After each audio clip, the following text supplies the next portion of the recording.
केवल ऐसे चोट किया करो। बिल्कुल ऐसे ही आप समझ नहीं पा रहे हो, चोट बिल्कुल ऐसे ही हो रही है। हो ही नहीं रही। लेकिन बात ये है कि आप जब आए हैं तो सीधे क्रोध में चले आए। हो ही नहीं रही। अतिरि सी बोले बचन कठोरा, कहु जड़ जनक धनुष के ही तोरा, है ना। और व्याप्यू को शरीर, क्रोध आपके पूरे शरीर में विद्यमान है, तो भ्रम आपको है, मुझे भ्रम नहीं है। फिर मैं वहीं से चल रहा हूं। आपने बात सुना, भार्गव परशुराम जी के प्रत्येक वक्तव्य को सुधी जनों ने सुना।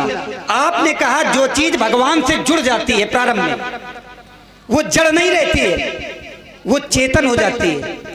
मेरी ये बातें नहीं है, मैंने वही बात कही है। एक बात बताओ, भगवान शंकर से जब तक ये धनुष जुड़ा था तब तक था ये चैतन्य, और जिस दिन ये भगवान शंकर से हट गया उसी दिन ये जड़ हो गया। और दूसरा, इस सिद्धांत को काटिएगा, जिसका निर्माण है उसका विनाश है कि नहीं है, बताइए। सृष्टि का एक नियम है, जिसका निर्माण है उसका विनाश है। जो प्रकट है उसका विनाश नहीं है, लेकिन जिसे बनाया गया है, यह सृष्टि का सिद्धांत है, उसका विनाश होना तय है। और जिसे बनाया गया है वो कभी चेतन नहीं होता, वो हमेशा जड़ होता है। और ये धनुष बनाया गया है। अर्ध पंचम हस्तम तु श्रेष्ठम चा प्रकीर्तितम तद विज्ञेयम धनुर्दिव्यम शंकरेण धृतम पुराम इमे द्वे धनुषे श्रेष्ठे दिव्य लोका भी पूजते और दृढ़े बलवती मुखे सुकृते विश्वकर्मणा। इसको किसने बनाया? किसने बनाया? विश्वकर्मा जी ने बनाया। और याद रखिए, संसार में जो चीज बनी है उसका विनाश होता है, और जो चीज बनती है उसी को कहते हैं जड़। हम लोगों का शरीर बना है, तो आप बताइए, ये मनुष्यों का शरीर, ये दुनिया में जितने जड़ चेतन चार प्रकार की सृष्टि, ये जितने भी शरीर हैं, ये बने हैं कि नहीं बने हैं? जो बना है, हम आपका शरीर भी जड़ है, लेकिन जो बना नहीं है, जो चेतना आई है, वो जड़ नहीं है, वो चेतन है। और सुकृत विश्वकर्मा, जिसको विश्वकर्मा ने बनाया है, अगर विश्वकर्मा ने बनाया है तो संपूर्ण अनेकों विश्व की रचना करने वाला उसका विध्वंस भी कर सकता है। अगर एक विश्व को बनाने वाला, एक विश्व की रचना करने वाला इसे बना सकता है, तो जिसने जास वंश उपजई गुण खानी अगणित लक्ष्य उमा ब्रह्मानी, है ना, और उसका जो पति है शिव ब्रह्मादिक विबुध, जिसके बनाए हुए हैं, एक ने बनाया, अनेक बनाने वाला उसको नष्ट कर सकता है। सीधी बात है, माया है जड़, और संसार में जो कुछ भी बना है वो है माया।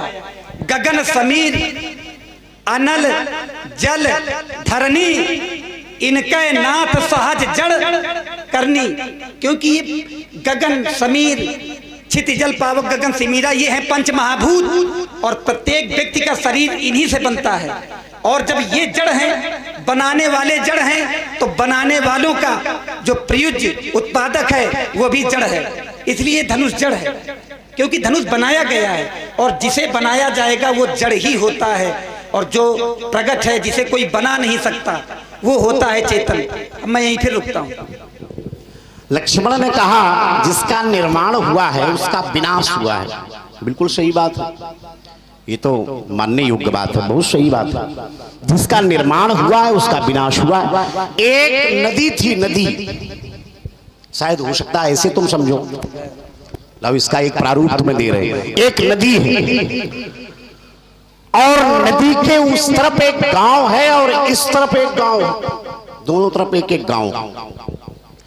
लेकिन विडंबना की बात यह है कि नदी को पार करने के लिए लोगों के पास सुविधा नहीं है।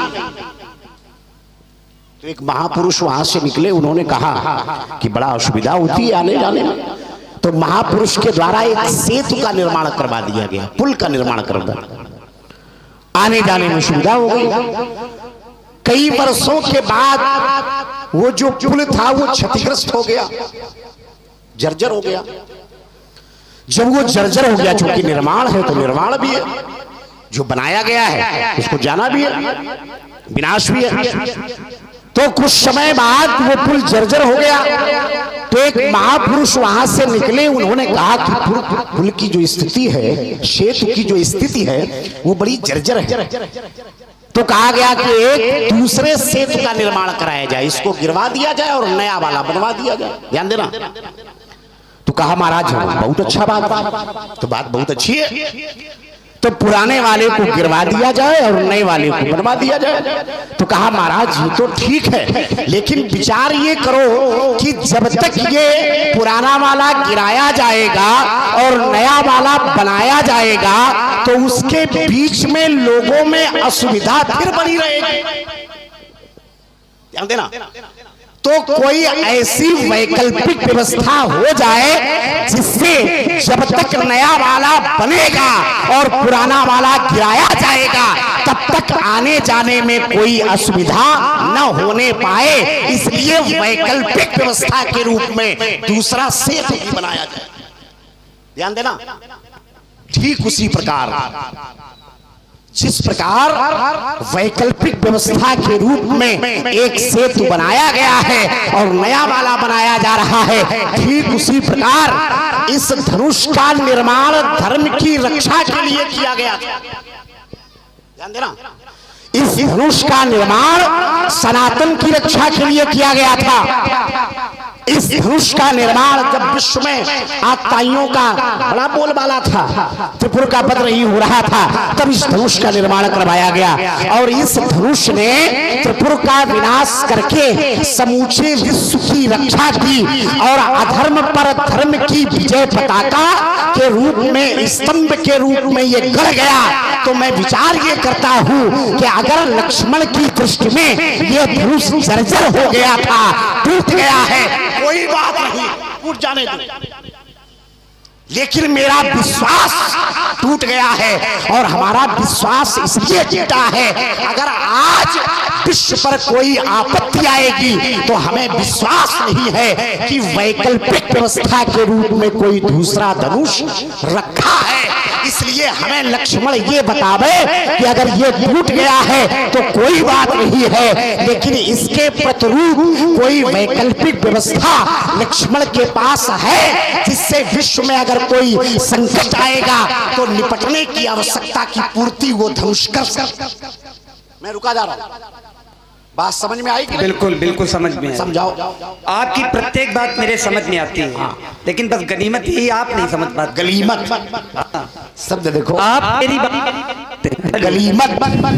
हेलो हेलो, क्यों शब्द में क्या है? अच्छा है, बुरा क्या है इसमें? क्यों आचार्य जी, बुरा क्या है? हिंदी साहित्य का ये अच्छा शब्द यही है। रुकिए, गरीब और गरीब निवाजू। अरे ये तो बहुत लोग पढ़ते हैं। सुनो सुनो, ये तुम्हारे जैसे लक्ष्मण बहुत पढ़ते हैं। अरे दूसरा लो, दूसरा लो, हमारे जैसे नहीं, दूसरा। ये सब पढ़ते हैं तो नया दे रहे हैं। अस प्रतीत सबके मन माही और अमुक चाप तोरब सक। ये भैया सक किस भाषा का शब्द है? सक क्या हिंदी भाषा का शब्द है? सक क्यों भाई? ये उसी भाषा का शब्द है जिस भाषा का मैंने अभी प्रयोग किया। अस प्रतीत सबके मन माही और अमुक चाप तोरब सक। अच्छा, हमें ये लगता है कि तुम विद्वान तो हो लेकिन लक्ष्मण नहीं है। देखो दो बातें, तुम विद्वान तो बहुत हो लेकिन लक्ष्मण नहीं है। क्यों? क्योंकि लक्ष्मण वाला जो रास्ता है, लक्ष्मण वाला जो पथ है, उससे तुम भटक करके दूसरी जगह चले जाते हो, इसलिए विद्वता तुम दिखा